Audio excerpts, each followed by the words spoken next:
தலைப்பு ஆபிரகாமின் கொடூர மனம் கண்டு ஆசீர்வாதமா? இதான் தலைப்பு. நம்ம முன்னாடியே பார்த்தோம். ஆபிரகாம் யார் அப்படின்னு கேட்டீங்கன்னா சேம் வழி வந்தவன். ஆனால் காலப்போக்கில் அப்படியே என்ன பண்ணாங்க, இவர்கள் இப்ப இருக்கிற தெற்கு ஈராக்ல தெல் எல் முகையா, இப்ப இருக்கிற தெல் எல் முகையாங்கிறது இப்போ உள்ள பேரு ஈராக், தெற்கு ஈராக் இருக்கு. இந்த பகுதியில தான் அவன் பிறந்து வளர்ந்தான். அது நம்ம பைபிள்ல என்ன பேர் போட்டிருக்குன்னா ஊர் என்ற பகுதியிலே அவன் பிறந்து வளர்ந்தான். இந்த ஆபிரகாம் ஆரம்ப காலத்திலே யெகோவா தேவனை அவங்களுடைய பரம்பரை வணங்குறாலும் போ போ போ போ இவன் என்ன பண்ணா, கல்லை கட்டி வணங்குற ஒரு மனிதனாய், விக்கிரக வழிபாடு செய்கிற ஒரு மனிதனாய் மாறிவிட்டான். என்ன விக்கிரகத்தை இவன் வணங்கினானா, சின் என்ற ஒரு நிலவு கடவுளை அவங்க அப்பா அவங்க தாத்தா காலத்திலிருந்து வணங்கி வந்து கொண்டிருந்தான். இந்த ஆபிரகாம் 75 வயது வரைக்கும் இந்த ஆபிரகாமுக்கு பிள்ளை இல்லை.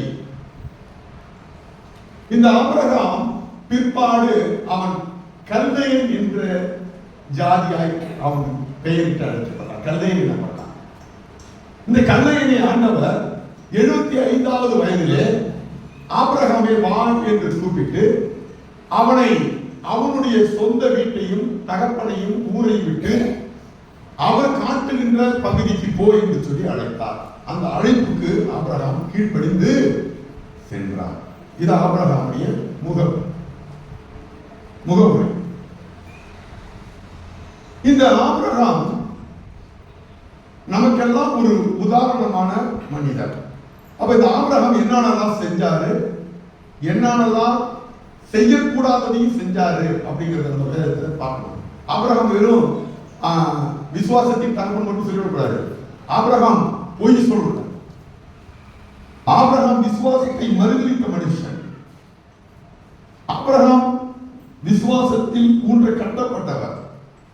அவருடைய பல கோணங்களை நாம் பார்த்துவிட்டு நாம் என்னத்தை கற்றுக்கொள்ள வேண்டும் என்பதை நாம் எடுத்துக்கொள்ள வேண்டும்.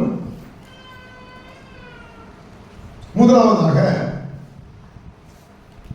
12:1 வாசிப்போம். ஆதியாகமம். கர்த்தர் ஆபிரகாமை நோக்கி, உன் தேசத்தையும் உன் இனத்தையும் விட்டு புறப்பட்டு நான் உனக்கு காமிக்கும் தேசத்துக்கு போ. இதுதான் அவருடைய முதல் கட்டளை. இதுக்கு என்ன பண்ணாரு ஆபிரகாம்? முன்னு பெண்ணு தெரியாத இந்த கடவுளை நம்பி அவர் என்ன பண்ணாரு? போனார்.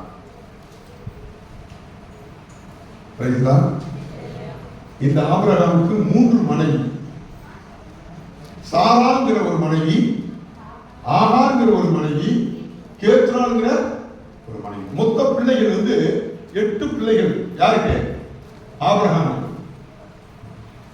அப்ப இந்த ஆபிரகாம் முதலாக யெகோவா தேவனை வானத்திலிருந்து பேச கண்டு அதுக்கு கீழ்ப்படிந்து தன்னுடைய தெய்வங்களை எல்லாம் விட்டுட்டு, தன்னுடைய தகப்பனை விட்டுட்டு, தன்னுடைய சொந்தங்களை விட்டுட்டு என்ன பண்றான்? கடைசியில வர வழியில அவங்க தகப்பனாக இருந்துட்டாரு. ஆனாலும் அவர் சொந்தமான லோத்து மட்டும் என்ன பண்றாரு? திரும்பி வர்றாரு. கடைசியில் அவரும் இல்லாத ஒரு சூழ்நிலை. அப்ப இப்படி வந்துட்டு இருக்கிறார். இவர் பிரயாணங்கள்ல என்னென்னலாம் அவருக்கு நடக்குது பாருங்க. ஆதியாகமம் 20:2 வாசிக்கிறோம். ஆதியாகமம் 20:2. அங்கே ஆபிரகாம் தன் மனைவியாகிய சாராளை தன் சகோதரி, ஒரு தன்னுடைய கட்டின மனைவி இந்த ஆபிரகாம் பாருங்க சகோதரின்னு ஒரு பொய்ய சொல்லிட்டார். ஆண்டவர் மேல என்ன பண்ணல அவருக்கு? ஒரு விசுவாசம் இல்ல. சரி, இவரு தன்னுடைய மனைவியை சகோதரின்னு சொன்னதுனால அந்த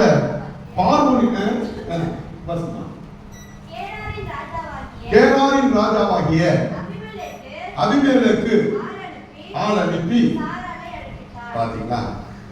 இப்ப அந்த அபிமெலேக்கு என்ன பண்றான்? இவன் தங்கச்சின்னு சொன்னதுனால சரி நம்ம அந்த பொண்ணை கல்யாணம் பண்ணிக்கோ, நல்லா பார்க்க அழகா இருக்கிறாங்கன்னு சொல்லி அரண்மனை கூட்டு போயிட்டான். அப்ப ஆபிரகாம் பாருங்க தான் உயிரை காப்பாற்றுறதுக்காக ஒரு பொய் சொன்னதோட மாத்திரம் இல்லாம தன்னுடைய மனைவியையே என்ன பண்ணான் போகட்டும். அது கொஞ்சம் முடிச்சு பாருங்க, எவ்வளவு கஷ்டம் பாருங்க. ஒண்ணு அந்த ஊருக்கு ஓடாம அந்த ராஜா பயந்து இருந்த மனைவியை கூப்பிட்டு ஓடி இருக்கலாம், ஓடுது. தன மனைவி போனா போட்டு போ அப்படின்னா கல்யாணமா இருந்தான். இன்னொரு கேட்கிறீங்களா, ஆபிரகாம் அவ்வளவு உயர்ந்தவனா போனதுக்கு என்ன காரணம் தெரியுங்களா? மனைவி அமையுங்க. அதுதான் நம்ம தமிழர் சொல்லுவோம், மனைவி அமைவதெல்லாம் இறைவன் கொடுத்த வாக்கு. அதுக்காக நீங்க அழுதப்படாது. பாருங்க, தன்னுடைய கல்புக்கு தீங்கு வரும் என்று நினைத்தும் தன்னுடைய உயிருக்கு தீங்கு வரும் என்று நினைத்தும் மனைவி பாருங்க தன்னுடைய புருஷனை காப்பாற்றணுங்கிறதுக்காக எந்த வாய்மொழியும் சொல்லாம அவன் சொல்ற பொய்க்கு அப்படியே கீழ்படிஞ்சு அந்த முன்பின் தெரியாத ராஜா இழுத்துட்டு போறான். இவனும் போறாங்க, ஒரு பெண்ணுங்க. அதனாலதான் நம்ம தமிழர் சொல்றோம், ஆவது பெண்ணால அழிவது பெண்ணால. பெண்கள் அவ்வளவு சீக்கிரம் நம்பக்கூடாது, ஆம்பளை வலிமையானவன்னு சொல்லுவாங்க. யார் சொன்னது? பெண்கள் நினைச்சா ஒரு ஊழியத்தையும் அழிச்சிடலாம், ஒரு பெண் நினைச்சா ஒரு குடும்பத்தையும் அழிச்சிடலாம். பைபிள்ல அழிக்கிறத பத்தி ஆண்களுக்கு சொல்ல, பெண்களை பத்தி சொல்லியிருக்கிறார். ஹல்லேலூயா. உண்மையிலே ஆபிரகாம் உயர்ந்ததுக்கு ஒரே ஒரு காரணம் தெரியுமா? உண்மை. சரி, ரைட், கொடுங்க. இப்ப ஆபிரகாம் ஒரு பொய்யர். அப்புறம் 14:2 வாசிங்க. அதிலே 14:2. சாராய் ஆபிரகாமை நோக்கி, நான் பிள்ளை பெறாதபடிக்கு என் கர்ப்பத்தை அழைச்சிக்க நான் மலடியா இருக்கிறேன். பாருங்க எவ்வளவு ஒரு நல்ல பாருங்க. அதனாலதான் அவங்களோட உயர்ந்து இருக்கிறாங்க. அந்த பெண் பார்த்து சொல்றாரு, என்னால முடியல, அதனால உன் பரம்பரை வீணா போயிடக்கூடாது. நீங்க என்ன பண்ண, என் வேலைக்காரி இருக்கா, அவளோட ஒரு குழந்தையை பெற்று உன் பரம்பரை நீ என்ன பண்ணுங்க, வளர்த்துக்க. தியாகம் யாருக்கு? ஆனா ஆபிரகாம் தான் சொல்லியிருக்கணும். என்ன சொல்லியிருக்கணும்? ஏமா என்னோட தான் ஆண்டவர் பேசியிருக்கிறாரு, நம்ம நிச்சயம் ஒரு குழந்தை கொடுப்பாரு ஆபிரகாம் சொல்லியிருக்கணும். ஆனா அவர் சொல்லல. கிடைச்சா போது என்ன பண்ணிட்டாரு, ஆகார் மேல விழுந்துட்டாரு. ஆனால் சாரா தங்கமான பெண்ணுங்க. அந்த தாயார் பாருங்க, எனக்கு ஒரு புள்ள இல்லை, இருந்தாலும் எனக்கு ஒரு புள்ள பிறக்கட்டும்னு சொல்லி தன்னுடைய அடிமை பெண்ணை எடுத்து தன்னுடைய கணவர் கொடுத்தாங்க. இந்த கணவர் விசுவாசத்தை மறுதளித்து விட்டு, நம்பிக்கையை மறுதளித்து விட்டு, அந்த பெண்ணோடு என்ன பண்ண திருமண வாழ்க்கையை செய்து கொண்டு அவர் என்ன பண்ண ஒரு குழந்தையை பெற்றெடுக்கிறார். அதுதான் இன்னைக்கு இஸ்மவேல் என்று சொல்லப்படுகிற சந்ததியாய் இருக்கிறது. அநேக நேரங்களிலே என் அன்பு சகோதரனே சகோதரிகளே, ஆண்டவருடைய அழைப்பு, ஆண்டவருடைய தரிசனம், ஆண்டவர் உங்களுக்கு கொடுத்த வாக்கு தத்துவம் பல ஆண்டுகள் நிறைவேறாது போனது போல தெரியும். நீங்க உடனே ஆபிரகாமை போல மனம் அடிந்திடக்கூடாது. ஆபிரகாமை போல தரிசனமும் வாக்கு தத்துவமும் பெறாதவர்கள் சொல்லுகிற வார்த்தையை கேட்டுட்டு நீங்க உங்க தரிசனத்தை விட்டுறக்கூடாது. உங்க தரிசனம் குறித்த நேரத்தில் நிறைவேறும். ஆண்டுகள் மாறலாம், மாதங்கள் மாறலாம், ஆனால் உன்னுடைய தரிசனம் உனக்கு சொன்னதை ஆண்டவர் நிறைவேற்றியாவார். அழைத்தவர் உன்னை மறவா, அபிஷேகம் செய்தவர் மறவா. அழைத்தவர் உன்னை மறவா, அபிஷேகம் செய்தவர் மறவா. எப்பட்டம் நெருக்கங்கள் உன்னை சூழ்ந்திட்டாலும், எப்பட்டம் நெருக்கங்கள் உன்னை சூழ்ந்திட்டாலும், எலியாவின் தேவன் உன்னை மறவா, எலியாவின் தேவன் உன்னை மறவா. மறவா இயேசு மறவா, உன்னை மகிமை கொள்ளும் மறவா. தரிசனம் தந்தவர் மறவா, தாங்கியே நடத்திட மறவா. சொல்லுங்க, தரிசனம் தந்தவர் மறவா,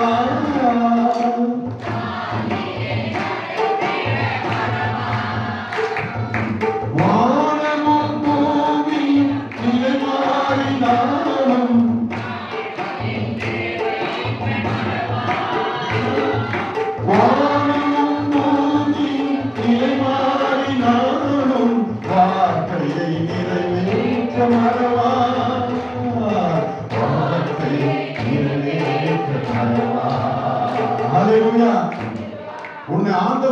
சொல்லி அழைச்சாரோ, உன் காலம் மாறலாம், உன் வயசு மாறலாம், உன் நிறம் மாறலாம், உன் பருவநிலை மாறலாம், அழைப்புல உன்னை என்ன சொல்லி அழைச்சாரோ அதை கண்டிப்பா நிறைவேற்றுவார்.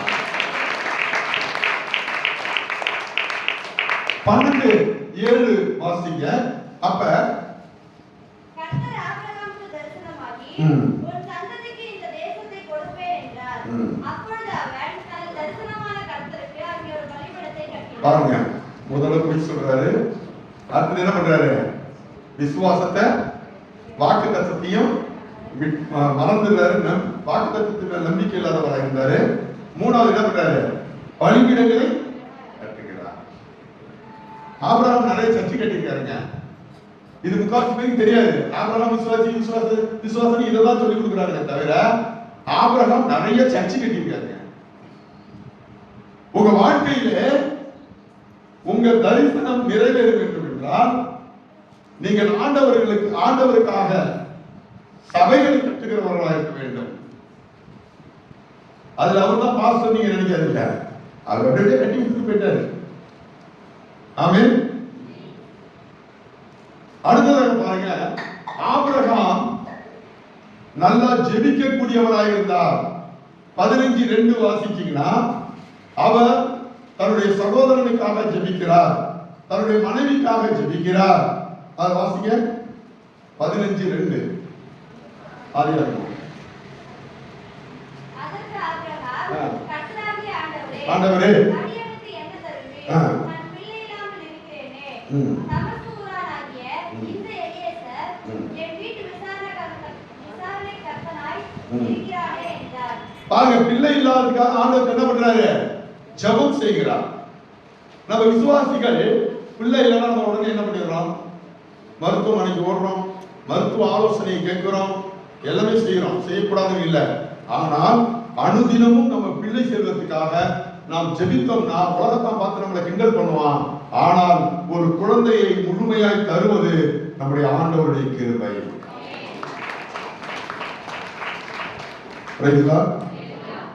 சரி, இப்ப இந்த ஆபிரகாம் இவ்வளவு செஞ்சுட்டு வராருங்க. ஆனா அவருக்கு ஆண்டவர் சொன்ன தரிசனத்தை மட்டும் நிறைவேற்றல. என்ன தரிசனம்? ஆண்டவருக்கு அவர் சொன்ன தரிசனம் என்ன? ஒன்னே ஒண்ணுதான், எனக்கு குழந்தை வேணும். ஆனா ஆண்டவர் அவனுக்கு வச்ச தரிசனம் என்ன? நீ நான் காட்டுல எடுத்துட்டு போ, உன்னை பெரிய ஜாலியா. 2 பேரும் ஏட்டா புத்தியா இருக்குது. உங்களுக்கு சில நேரங்களில் நன்கு சகோதரிகளே சில தரிசனத்தை கொடுப்போம்னு சொல்லி உங்களை கூப்பிடுவாரு. ஆனா அந்த தரிசனம் எதுவுமே நடக்காது, எல்லாமே ஆப்போசிட்டா இருக்கும். உங்களை பார்க்கிறோம், அதை பார்த்து கிண்டல் கேள்வி பண்ணுவான். உங்களை பணக்காரனா இருக்கும்னு சொல்லி கூப்பிடுவாரு. ஆனா நீங்க கடன்காரனா இருப்பீங்க. உன்னை ஆசீர்வதித்து உன்னை பலவான மருத்துவம் பாரு. ஆனா உங்களுக்கு வியாதின்னு சொல்லி நீங்க ஆஸ்பத்திரி அலைஞ்சிட்டு இருக்கீங்க. உங்களை பெரிய ஜாதியாக்கும்னு சொல்லுவாரு. ஆனா ஒரு குழந்தை கூட இருக்காம இருக்கும். இப்படி ஆண்டவர் கொடுத்திருக்கிற தரிசனம் நிறைவேற வரைக்கும் உங்க வாழ்க்கையில, உங்க குடும்பத்துல, உங்க சொந்தக்காரங்க அந்த தரிசனத்துக்கு விரோதமா பேசுவாங்க, உங்க சபையார் கூட பேசுவாங்க, உங்க பாஸ்டர் கூட பேசுவாங்க. ஆனால் ஆண்டவர் கொடுத்த தரிசனம் நிறைவேறியே தீரும்.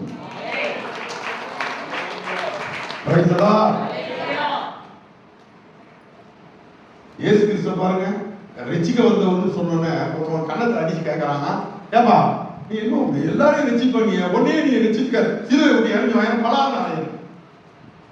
ஒரு திருடம் பாருங்க, அவன் என்ன சொல்றான்? இவருதான் எல்லாத்தையும் பார்த்து கூட்டி கழிச்சாரு, விரியங்கள் தூங்கிட்டு இருக்கிறாரு அப்படிங்க. மரணம் வரைக்கும் அவருடைய சீசர்களாலே நம்ப முடியல, இவர் தான் இரட்சகர் நம்ப முடியல. அவர் புதைச்சாங்க, அப்பையும் நம்பிக்கை இல்லை. உன் தரிசனம் புதைக்கப்பட்டால் 3ஆம் நாளிலே அது எழும்பும்.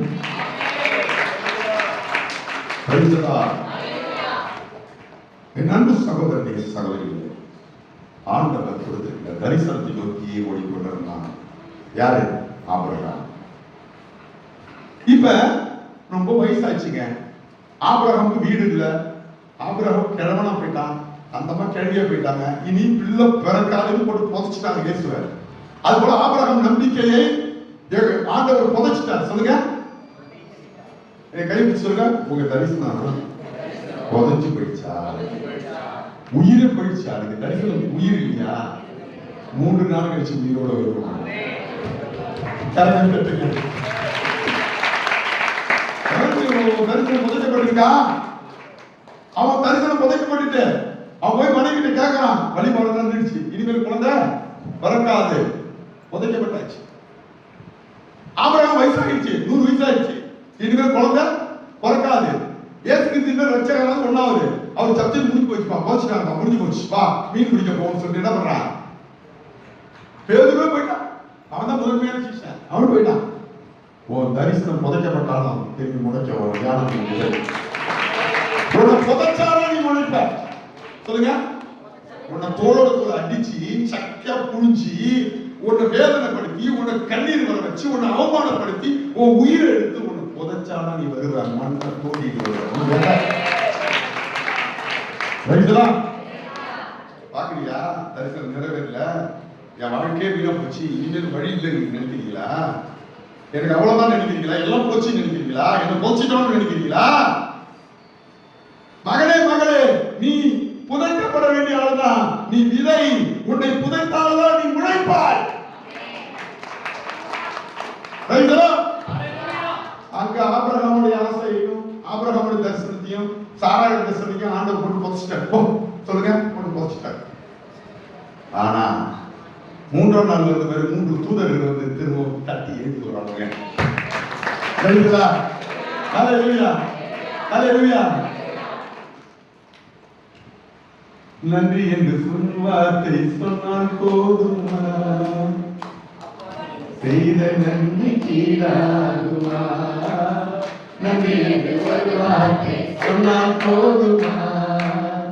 அப்பா நீங்க செய்த நன்மை கீழாகுமா? ஹல்லேலூயா. நீ இப்ப வந்து குனிஞ்சுக்கிட்டு உட்கார்ந்துங்க சர்ச்சில. சொல்லுங்க, நீ குனிஞ்சுக்கிட்டு உட்கார்ந்தாதான் உன்னை நிமிர வைக்க போறான்னு இருக்கும். ஹல்லேலூயா. போயிடுச்சு, எல்லாமே போயிடுச்சு. அப்ப ஒரு சோகமா உட்கார்ந்துருக்காங்களா? இல்ல. சொல்லுங்க, ஆபிரகாம் சோகமா உட்கார்ந்துருக்காங்களா? இல்ல.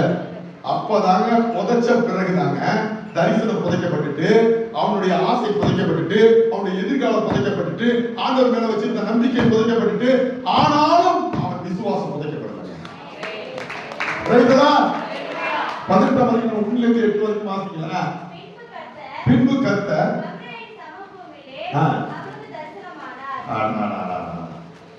தரிசனம் முடிஞ்ச பிறகுதாங்க தரிசனமே வருது. சொல்லுங்க, என் தரிசனம் முடிஞ்ச பிறகுதான், சொல்லுங்க, என் தரிசனமே வருதுடா. உங்களுக்கு சொல்லுவான் செலவு வந்து உன் தரிசனம் அவ்வளவுதான்டா அப்படின்னு. நீங்க சொல்லுங்க, தரிசனம் முடிஞ்ச பிறகுதான் என் ஆண்டவருடைய தரிசனமே எனக்கு வரும். எத்தனை ஆமென் சொல்றீங்க? ஹல்லேலூயா. தரிசனம் தான் முடிஞ்சு போச்சு, ஆனா தரிசனம் வருது. அந்த 3 பேர் வந்து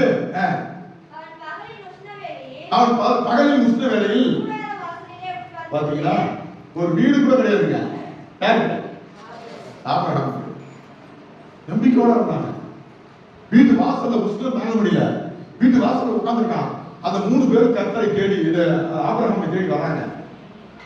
எனக்கு ஒரு வீடு கூட இல்லை, என் கணவனால கைவிடப்பட்டிருக்கிறார், என்னை யாரும் மதிக்கல என்று சொல்லி தரிசனத்தை தாங்கிக் கொண்டு வீட்டு வாசலில் உட்கார்ந்து இருக்கிறீர்களா? உங்களை தேடி தரிசனத்தோடு 3 தூதர்கள் வருவார்கள். Praise the Lord. Hallelujah. வந்தாருங்க. வந்து என்ன சொல்றாங்க பாருங்க. தன் கண்களை ஏறெடுத்து பார்க்கும்போது இதோ 3 புருஷர் அவனுக்கு எதிரே நின்றார்கள். அவர்களை கண்டவுடனே அவன் கூடார வாசலில் இருந்து அவர்களுக்கு எதிர்கொண்டு ஓடி தரை மட்டும் குனிந்து, ஆண்டவரே, உம்முடைய கண்களில் எனக்கு கிருபை கிடைத்ததானால் நீர் உமது அடியாரை விட்டு கடந்து போக வேண்டாம். பாத்தீங்களாங்க? ஹலோ, நீ உண்மையான கிறிஸ்தவனா இருந்தா அந்நியரை உபசரிப்பாங்களா? சொல்லுங்க, பைபிள்ல போட்டுக்கா இல்லையா?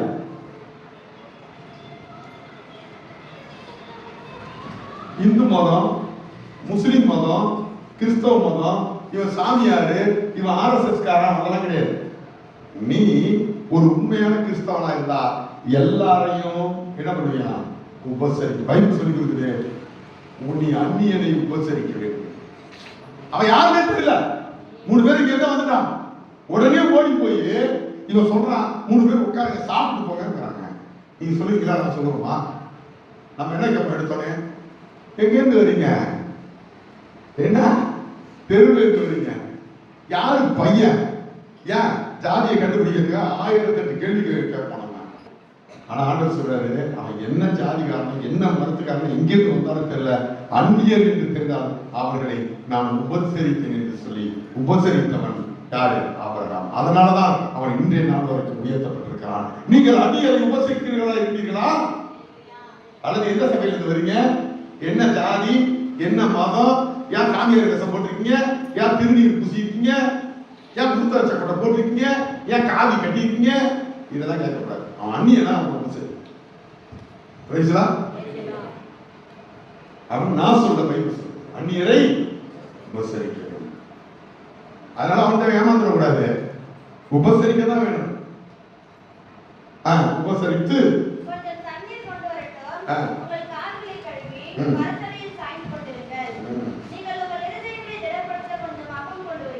ஆமென். அப்ப என் அன்பு சகோதரனே, நீங்கள் ஆபிரகாமை போல இருக்க வேண்டும். ஆபிரகாமுக்கு ஒண்ணு கத்துங்க, தரிசனத்தை. அவன் என்ன பண்ணான்? ஃபர்ஸ்ட் நம்பல, அப்புறம் நம்பினான். நம்ம இது ரெண்டு எதை எடுத்துக்கணும்? ஆபிரகாம் பார்த்து எப்பயா இருந்தாலும் ஆபிரகாமுக்கு தரிசனத்தை நிறைவேற்றின கர்த்தர் எனக்கும் நிறைவேற்றுவார் என்ற ஒரு பாடத்தை நாம் எடுத்துக்கொள்ள வேண்டும். பிறகு என்ன பண்ற? அந்நியரை உபசரிக்கிறான். அடுத்தது 18-23 வாசிங்க. அப்பொழுது ஆபிரகாம் சமீபமாய் சேர்த்து துன்மார்க்கனோடே நீதிமானையும் அழிப்பீரோ? பட்டணத்துக்குள்ளே ஒருவேளை 50 நீதிமான்கள் இருப்பார்கள். பாருங்க, அடுத்தவங்களுக்காக ஜெபிக்கக்கூடியவனை ஆபிரகாம் இருந்தான். ஒருவனா சொல்லிட்டு வர. அடுத்தது 14-20 வாசிங்க. உன் சத்துருக்களை உன் கையில் ஒப்புக் கொடுத்த உன்னதமான தேவனுக்கு ஸ்தோத்திரம் என்று சொன்னான்.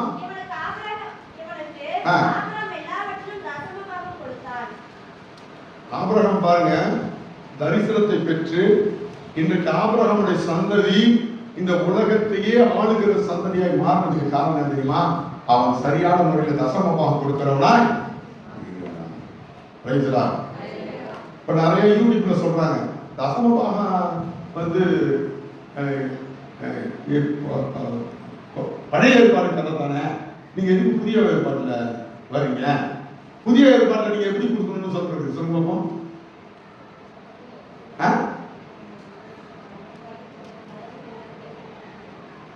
புதிய ஏற்பாடுல நீங்க எப்படி கொடுக்கணும்னு சொல்லப்பட்டிருக்கு? பகிர்ந்து கொடுக்கணும். 6:6 எடுத்து கலக்கிற 6:6 எடுத்து வாசிங்க. மேலும்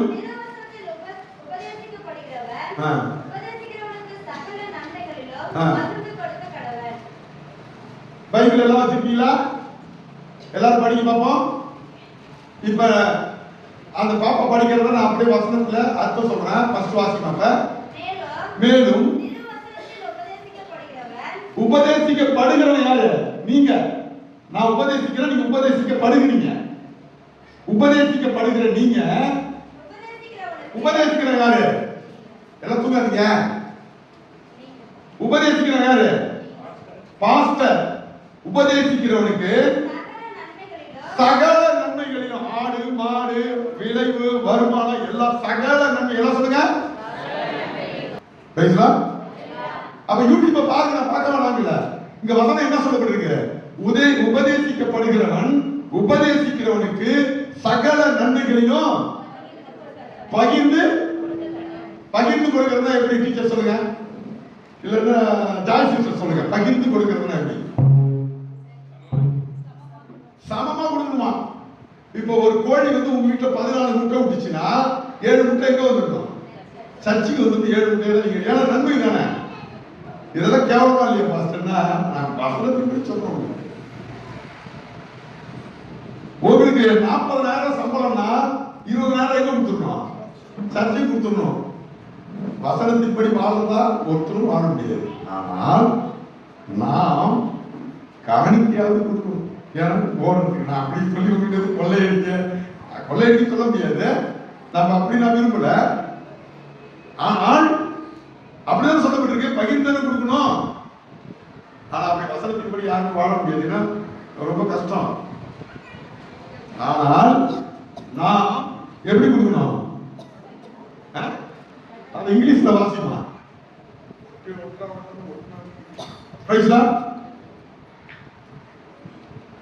அதனால சரி, அதை விட்டுருங்க.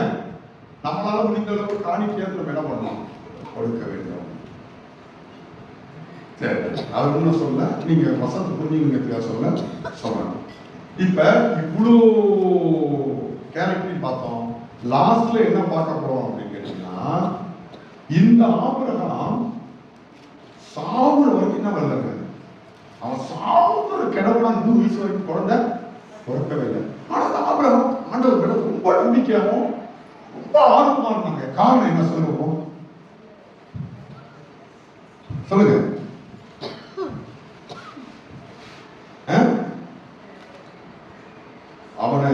அவனை பத்தி போட்டுருக்குது, எபிரேயர் 11ஆம் அதிகாரத்தில் போட்டுருக்குது. அவன் இந்த உலகத்துக்குள்ளதை வாஞ்சிக்கல, வருகின்ற பரலோகத்தை வாங்கிட்டான். ஹல்லேலூயா. அப்ப நீங்களும் நானும் தான் இருக்கணும். இப்ப கடைசியா இது எல்லாத்தையும் பார்த்துட்டு அவன் கடைசியா கர்த்தருக்கு எப்படி தன்னை அர்ப்பணித்தான் என்பதை மட்டும் பார்த்துட்டு நம்ம ஆபிரகாம் பற்றி முடிக்க போறோம். இதுதான் மெயினான ஒரு சப்ஜெக்ட். இப்ப பழையபடி வந்துருங்க. இப்ப ஆபிரகாம் எங்க வசித்தான்னு சொன்னேன், ஊர் என்ற பகுதியில வாழ்ந்தான். அவனுடைய கடவுள் என்ன கடவுள்? நிலவு கடவுள். அந்த நிலவு கடவுளுடைய கேரக்டர் என்ன அப்படின்னா, வழிபாட்டு முறை என்னன்னா, முதலாவதாக நரபலி தானாங்க. அந்த ஊர் பகுதியில யாரெல்லாம் பிறந்திருக்காங்களோ அவங்களுடைய முதல் பிள்ளைய என்ன பண்ணுவாங்க? அறுத்து பலியிட்டுருவாங்க. எந்த? அந்த தெய்வத்துக்கு. ஹல்லேலூயா. அப்படி பலியிடும் போது அந்த தெய்வத்துக்கு பலியிடும் போது ஆபிரகாம் கண்ணாடி பார்த்துட்டாருங்க. அந்த நிலவு தெய்வத்துக்கு அப்படியே கத்திய வச்சு அறுக்கும் போது அந்த குழந்தைங்க துடிக்கிற துணியல ஆபிரகாம் நேரடியா நிச்சயம் பார்த்திருப்பாரு. அந்த கடவுள் தான் ஒரு குழந்தையும் 75 வயசு பார்த்துக்க மாட்டேன்னு நினைக்கிறீங்களா? இந்த தெய்வத்துக்கு ஒரு பெரிய கோயில் கட்டுவாங்களாம். அந்த கோயில் எப்படி இருக்குமானா, அந்த கோயிலுக்கு பேர் ஜாய் ஹவுஸ், மகிழ்ச்சி இல்லம். 100 படி, கிட்டத்தட்ட பல படி இருக்குமா, கிட்டத்தட்ட 100 படின்னு வச்சுக்க ஒரு உதாரணத்துக்கு.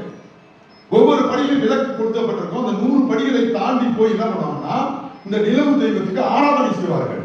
எப்படி செய்வாங்க? இந்த தலைச்ச பிள்ளைய எத்தனை 100 பிள்ளையா இருந்தாலும் 50 பிள்ளையா இருந்தாலும் போட்டு அறுத்து துடிக்க வச்சு அந்த ரத்தத்தை முறிச்சு அந்த நிலவு தெய்வத்துக்கு மேல ஊத்துவாங்க. அந்த வழிபாடு முடிஞ்ச உடனே பாத்தீங்கன்னா ஆடு மாடுகளை பலியிடுவாங்க. அந்த வழிபாடு முடிஞ்ச உடனே ஜனங்களும் முன்னாடியா வேசித்தனத்தின் ஆராதனை பண்ணுவாங்க. பயங்கர மூலம் அடிச்சுக்கிட்டு ஜனங்க வேசித்தனம் பண்ணுவாங்க. அப்படி ஒரு தெய்வத்தை தான் யார் வளர்ந்தான்? ஆபிரகாம். இப்ப வாங்க, இந்த ஆபிரகாம் கிட்ட போய் உன் குழந்தையை பலியிடுறான்னு சொன்னா பயப்பட மாட்டானா? பயப்பட மாட்டானா? ஆனா அவன் பயப்படல. தன்னை அழைத்த கர்த்தர் ஒரு கொடூரமான மனிதனாய் ஆபிரகாம் இருந்தார். கொடூரமான காரியத்தை ஆண்டவர் செய்ய சொன்னார். அந்த ஜனங்கள் எல்லாம் வேலைக்காரர்களா இதை கேள்விப்பட்டு, ஐயோ இப்படி ஒரு கொடூரமான செயலை செய்ய சொன்ன ஒரு கொடூரமான கடவுள் அந்த கடவுள், ஐயோ இந்த செயலை கடவுளே சொன்னாலும் இந்த ஆபிரகாம் இப்படிப்பட்ட ஒரு கொடுமையான செயலை செய்கிறாரு. இப்படி ஒரு கொடூர மனுஷன் எங்கேயாவது பார்த்திருக்கீங்களா? 100 வயசு வரைக்கும் குழந்தை பிறக்கலாங்க, 13 வயசு குழந்தை, அதை எடுத்துட்டு போய் அறுக்க போறாரு கத்தியோட. இது நியாயமா? நீங்களே சொல்லுங்க. அவரை கேட்டா என்ன சொல்றாருன்னா, ஆபிரகாம் கேட்டா கடவுள் தான் அறுக்க சொல்றாருன்னு சொல்றாரு. நீங்க ஒத்துப்பீங்களா? சகோதரனே சகோதரிகளே, நீங்கள் நானும் ஒத்துக்கொள்ள மாட்டோம். ஆனா அந்த காரியத்தை செஞ்சது யாரு? ஆபிரகாம் செஞ்சாரு. அதனாலதான் ஆபிரகாம் கொடூரமான ஒரு விஷயம். இது உலகத்தை கண்ணுக்கு, ஆனா அண்ணனுடைய பிள்ளையாரு நமக்கு கண்களுக்கு என்ன தெரியுது? அவன் கர்த்தருக்காக தன்னை ஒப்பு கொடுத்த மனுஷன் தெரியும். அடுத்த வாரம் நம்ம பார்ப்போம் அவன் எப்படி ஒப்பு கொடுத்தான், அந்த பிள்ளை எப்படி படுத்துக்கிச்சு, அந்த பிள்ளைய அவன் அறுத்தானா அறுக்கலையா, அந்த நிலவு கடவுள் போல இந்த இயேசு கடவுளும் அவனை அறுத்து கொண்டாரான்னு நம்ம அடுத்த வாரம் பார்ப்போம். கர்த்தர் உங்களை ஆசீர்வதிப்பார்.